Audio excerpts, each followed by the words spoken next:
Are you ready, children? Hello, I'm going to read to you Cinderella by Margaret Clark. I hope you enjoy.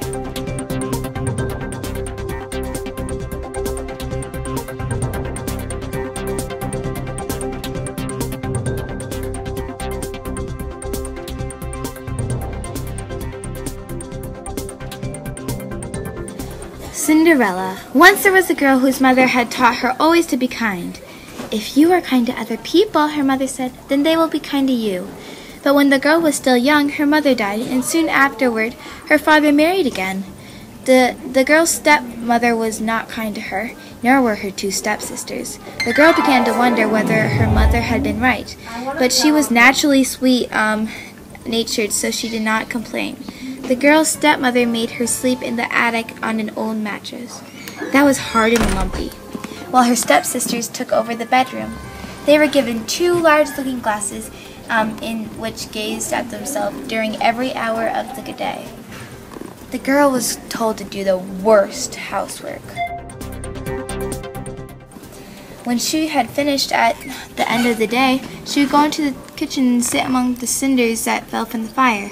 That's why the older stepsisters gave her this nickname, Cinderbottom. But the younger one thought this was rude.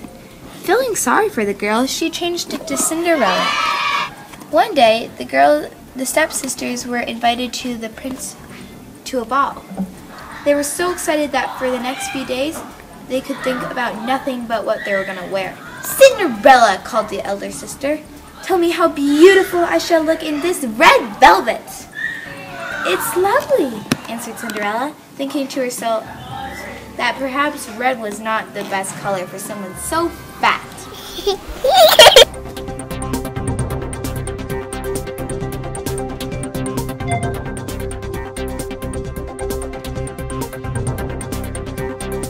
Come over here, said the younger sister.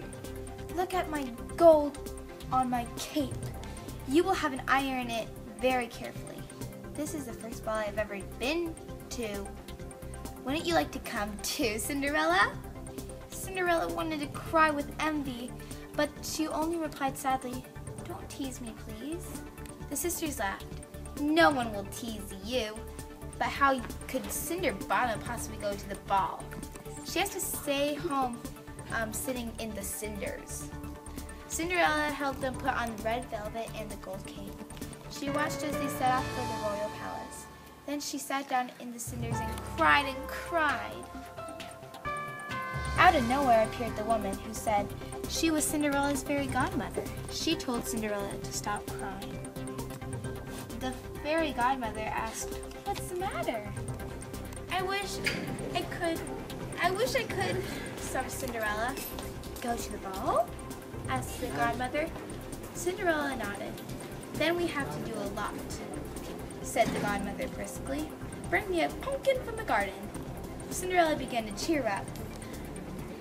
She thought that she brought the biggest pumpkin she could find. Her godmother took a kitchen knife, hollowed up the pumpkin, and made 3 small holes in each side of it. She touched it with her wand, and there stood a golden coach. Cinderella was spellbound. Hurry up and look at the mousetrap, said her godmother, as Cinderella let out 6 gray mice. Her godmother touched each one of her wand, and there, between the shafts of the golden coach, stood 6 gray horses. Let me look at your rat trap, said Cinderella, and her godmother changed a big, whiskered rat into a large, handsome coachman. Then Cinderella was sent to the garden again and chased 6 lizards. In a moment, there were footmen stood by each door of the golden coach, holding it open.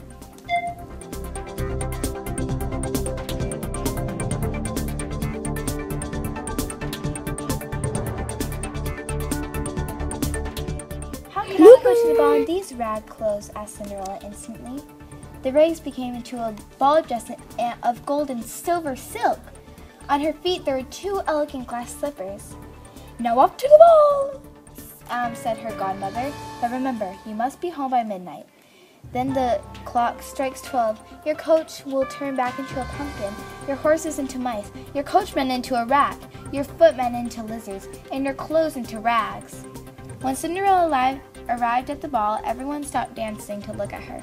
The musicians put down their instruments. No one had seen such beauty before. They all peered up at every detail of her dress, the ribbons in her hair. The prince stepped forward to lead her into the room where a banquet was to be served. No one knew who the girl was. Her stepsisters didn't even recognize her, even when they sat down beside them and offered them oranges and lemons, which the prince had given her. When Cinderella heard the clock strike 11:45, she remembered what her godmother had said. She hurried home, where her clothes were turned into rags. Again, she was just in time to open the front door for her stepsisters. "Oh, that was a wonderful time we had," they said. "We met a beautiful princess. She was so kind to us that she gave us oranges and lemons. The prince wants to know who she is, but no one could tell him." Cinderella smiled to herself. The next day, the prince gave her another ball, and again he spent the whole evening at Cinderella's side. She was having such a delightful evening in that she forgot what time it is. As the clocks began to strike 12, she rushed down the stairs, losing one of her glass slippers. The other was still on her foot when she reached home, but her dressing coach, the horses, and the coachman and the footman had all disappeared. A few days later, a messenger from the prince came to announce that he had a glass slipper. If it was a perfect fit, then the prince would marry the maiden. The stepsisters began to try it. They both had rather large feet, so the slipper had much too small for them. Cinderella, who had of course recognized it, asked quietly to put it on. The stepsisters jeered. When it fit in, the Cinderella produced the second slipper. They realized who she was. At the moment, her fairy godmother appeared and turned into rags, into an even finer dress that she had worn before. The stepsisters were ashamed and pleaded with Cinderella to forgive them. For all my unkindness, they should have known her. Of course, Cinderella forgave them all three and went to the palace. On the day that Cinderella and the prince were married, the sisters were married to two noblemen of his court, and Cinderella never forgot